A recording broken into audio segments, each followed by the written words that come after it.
मकर संक्रांति 14 जनवरी को मनाएं या फिर 15 जनवरी को?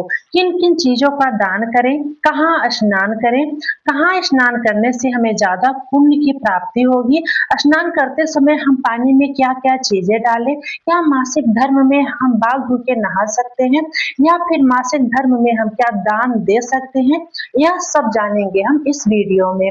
लेकिन वीडियो शुरू करने से पहले नमस्ते दोस्तों, मैं हूँ श्रद्धा मिश्रा।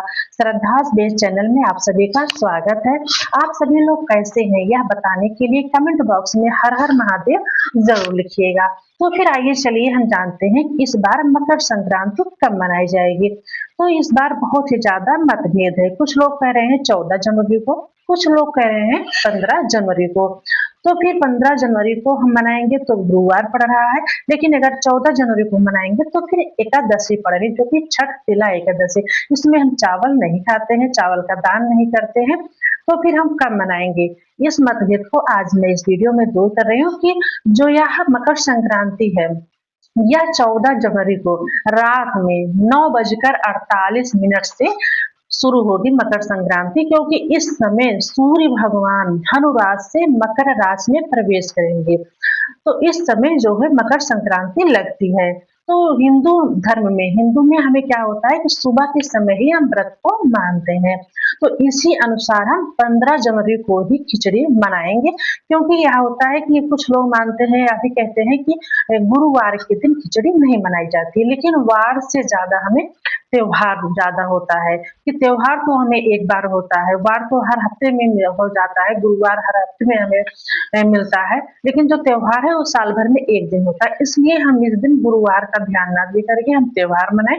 इसलिए हमें 15 जनवरी को खिचड़ी मनानी है। बहुत ही ज्यादा शुभ समय है, शुभ दिन है इस समय। और शुभ समय आए सुबह से लेकर के दोपहर तक हम इस समय अगर हम जो भी दान करेंगे बहुत ही ज्यादा, इसका 1000 गुना ज्यादा हमें फल की प्राप्ति होती है। तो फिर स्नान करते समय हम क्या चीज डाल करके स्नान करें, कहाँ स्नान करें? तो अगर हो सके, अगर पास में नदी है, सरोवर है, गंगा जी में अगर हम स्नान करें तो बहुत ही ज्यादा पुण्य की प्राप्ति होती है, फलित होता है। लेकिन अगर हम इस जगह ना जा सके तो फिर हम घर में भी स्नान कर सकते हैं। घर में हम जहाँ जिस बर्तन में हम नहा रहे हैं, जैसे टब हो गया, बाल्टी हो गई, उसमें हमें क्या करना, थोड़ा सा तिल डाल देना है और थोड़ा सा गंगा जल डाल करके और हम अगर स्नान करेंगे तो भी हमें बहुत ही ज्यादा पुण्य की प्राप्ति होगी। तो क्या करना है, तिल और गंगा जल डाल करके स्नान हम कर सकते हैं। तो फिर अब यह हमारे मन में आएगा कि हम पहले अगर घर पर स्नान कर रहे हैं तो हम पहले सूर्य देव को जल दें या फिर हम पहले दान करें, यह भी हमारे मन में आता है। तो ये इसकी बात यह है कि अगर हम घर पे स्नान कर रहे हैं तो हम सबसे पहले दान करेंगे। बाहर नदी में, सरोवर में, गंगा जी में स्नान कर रहे हैं तो सबसे पहले हम सूर्य देव को जल चढ़ाएंगे। और अगर घर पर हम स्नान कर रहे हैं तो फिर हम सबसे पहले दान करेंगे, इसके बाद हम सूर्य देव को जल चढ़ाएंगे। अब आता है हमारे मन में यह कि मासिक धर्म में हम क्या स्नान कर सकते हैं, क्या हम बाल धुल सकते हैं? तो इस दिन अगर मासिक धर्म चल रहा है तो फिर हम बाल धुल के नहा सकते हैं। लेकिन अगर मासिक धर्म नहीं चल रहा है तो बाल नहीं धुलना है। इस दिन गुरुवार का दिन है, बाल हम नहीं धो सकते हैं। मासिक धर्म में हम धुल सकते हैं। इसके बाद हम क्या है, जब स्नान कर ले तो फिर जो हम खिचड़ी है, जो हमें छूना रहता है, जो मिक्स करके हम रखे रहते हैं, इसे हमें पहले से ही रख लेना है। खिचड़ी में चावल हो गया, उड़द की दाल हो गए, कुछ रुपए हम रख करके हम उसे स्पर्श करके, पैर छू करके, प्रणाम करके हम किसी को दान में देते हैं। इस तरीके से हमें छूना है। और इसलिए हमें बच्चों से लेकर के बड़े जितने भी घर के लोग हैं, जितने भी सदस्य हैं, सबको यह दान करना है। खिचड़ी का स्पर्श सबको करना है, इस बात का हमें ध्यान रखना है। इसके बाद जब हम सूर्य देव को जल चढ़ाएं, घर में स्नान करने के बाद सूर्य देव को जब जल चढ़ाएं या फिर नदी सरोवर में भी जब स्नान करने के बाद हम सूर्य देव को जल चढ़ाएं, जिसमें थोड़ा सा हम काला तिल जरूर मिला लें। इससे क्या होगा, हमारे जो विघ्न होंगे, जो ग्रह होंगे, वह सब कट जाएंगे।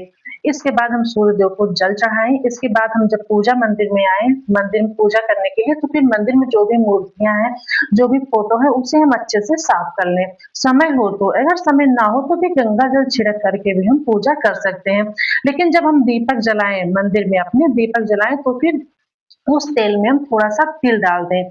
इससे तिल जितना चटकेगा उतनी ही हमारी ग्रह दशा जो है वह सब कट जाएँगे और सब दूर हो जाएँगे, यह होता है।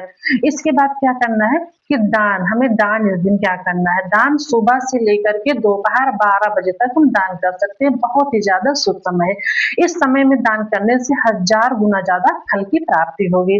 तो इसमें हमें दान क्या करना है, हम दाल, चावल दान दे सकते हैं, सिर्फ मसूर की दाल को छोड़ करके अन्य में कोई भी दान हम कर सकते हैं, सब्जियों का दान कर सकते हैं या सुहागिन महिलाएँ हैं तो सुहाग का दान कर सकते हैं।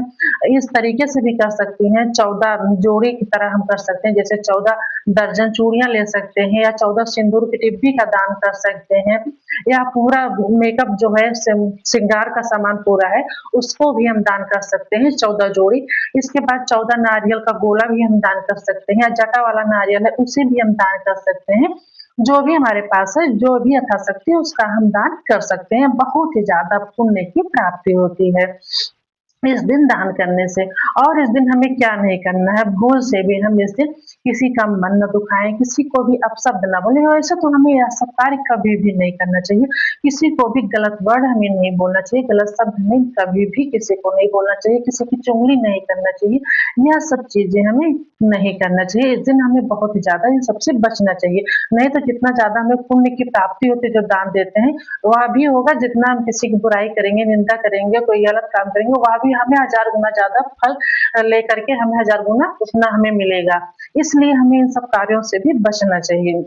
इसके बाद अगर हो सके इस दिन किसी ब्राह्मण को अगर पका हुआ भोजन खिलाएँ तो बहुत ही ज़्यादा पुण्य की प्राप्ति होती है।